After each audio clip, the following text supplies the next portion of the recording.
HR said all overtime must be pre-approved 48 hours in advance. So I stopped doing things I was never asked to do.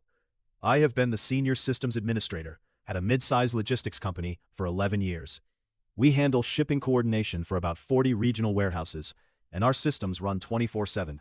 When something breaks at 2 in the morning, I fix it. When a database corrupts on a holiday weekend, I fix it. That's just how IT infrastructure works. You do not schedule emergencies. For most of my time there, my manager, let's call him Dave, understood this completely. Dave had been in IT for 20 years.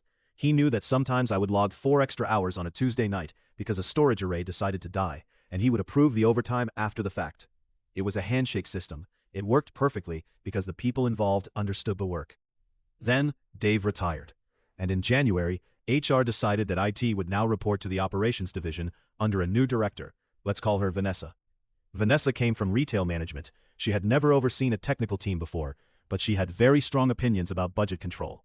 In February, Vanessa rolled out a new policy.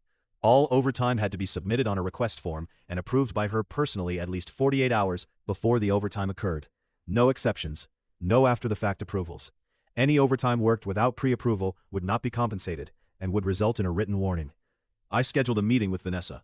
I explained very calmly that IT emergencies do not provide 48 hours notice.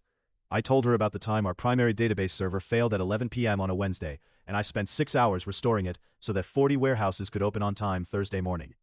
I asked her how exactly I was supposed to predict that 48 hours in advance. She told me that if I was doing my job correctly, emergencies should not be happening in the first place. She said the policy was final and applied to everyone equally. She said I was welcome to submit standing overtime requests for any time I anticipated issues. I nodded. I said I understood.